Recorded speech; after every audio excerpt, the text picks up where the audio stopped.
మంగిలిపల్లి శంకర్ గంగపుత్ర చైతన్య సమితి రాష్ట్ర అధ్యక్షులు మరియు బీసీల చైతన్యం కోసం రాజ్యాధికారం కోసం పనిచేస్తున్నటువంటి మన ఆలోచన సాధన సమితి అధికార ప్రతినిధి.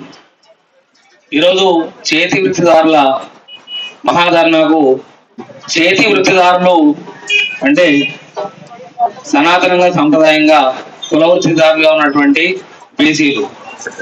ఈ బీసీల కుల వృత్తులని చాలా వరకు ఇవాళ జరుగుతున్నటువంటి పారిశ్రామికరణ కావచ్చు, సాంకేతిక కారణాలతో ఇతర వర్గాలు ఇతర కులాలు దోపిడీకి పాల్పడుతూ ఈ వృత్తులని నష్టం కలిగించే పరిస్థితి దాపరిస్తుంది. ఈ వృత్తిదారుల సంఘాల ద్వారా ఒక పోరాటం జరగడం, దాన్ని మళ్ళీ వృత్తిదారుల సంఘాలు సమన్వయ కమిటీ పేరుతో అన్ని కలిసి ఒక మహాధర్నా నిర్వహించడం వలన ఈ యొక్క కులాలని ఒక దగ్గర చేర్చే ప్రయత్నం జరుగుతున్నట్టుగా భావించి ఈ యొక్క కార్యక్రమానికి రావడం జరిగింది. ముఖ్యంగా మన కులాలకి ఇంతసేపు ఐలి వెంకన్న గౌడ్ గారు కావచ్చు, మిగతా చాలా పెద్దలు మాట్లాడినట్టుగా బీసీ డిక్లరేషన్ కావచ్చు, బీసీల ఆత్మగౌరవ భవనాలు కావచ్చు, ఎన్నో ప్రభుత్వాలు ఎంబీసీ కార్పొరేషన్ కావచ్చు, ఫెడరేషన్లు కావచ్చు, కార్పొరేషన్లు కావచ్చు, అన్ని ప్రకటనలకు మాత్రమే పరిమితం అవుతున్నాయి. వాటి కేటాయించాల్సిన బడ్జెట్లను కేటాయింపులు లేవు, వాటికి కార్పొరేషన్లను చైర్మన్లు లేరు. అధికారము మనము ఓట్లన్నీ మన వర్గాల దగ్గర ఉన్నాయి, అధికారం మాత్రం 2%, 5% ఉన్న దగ్గర ఉన్నది. ఓట్లు వచ్చేసరికి మన వృత్తిదారులం కావచ్చు, బీసీలం కావచ్చు, ఎస్సీ ఎస్టీలు కావచ్చు, కేవలం డబ్బును చూసి వానికి ఓటేసి ఇలా మనం మహాధర్నాలు చేయడం రాస్తారోకోలు చేయడం చేస్తున్నాం. మన జాతుల లోపల, మన వృత్తిదారుల లోపల ఓటు చైతన్యం రావాల్సిన అవసరం ఉన్నది. మనం ఇంకెంతకాలం ఓటేసే యంత్రాలుగా ఉంటాం, ఇంకెంతకాలం మనం ధర్నాలు చేస్తాం.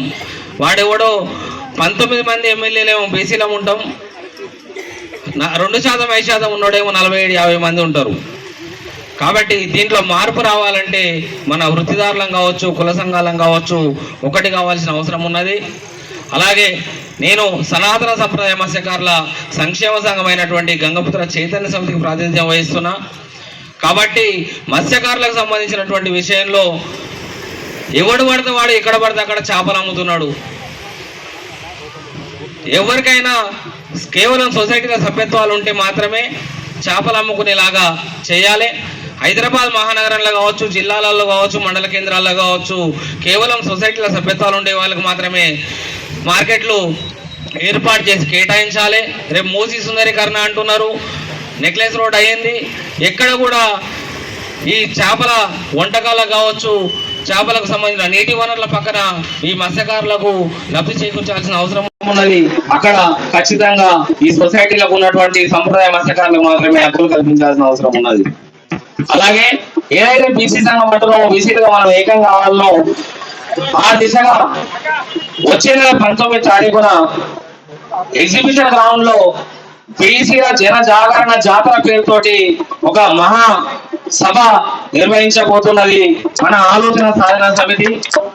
ఆ యొక్క కార్యక్రమానికి మనం ఉన్నటువంటి వాళ్ళం మన వృత్తి పరికరాలని, మన 130 పైగా ఉన్న కులాలని మన బ్యానర్ల ద్వారా, ఇది ఏ విధంగా అయితే బ్యానర్లు కట్టుకున్నారో ఈ విధమైన బ్యానర్ల ద్వారా మన కుల వృత్తి పరికరాల ద్వారా మన కులాలమందరం ఒక్కటైతున్నాము అని చూపించే విధంగా మీ యొక్క కులాలమందరం కూడా ఆ యొక్క బీసీ జనజాగరణ జాతరకు రావాల్సిందిగా ఈ వేదిక ద్వారా మీ అందరికీ ఆహ్వానం పలుకుతున్నాం.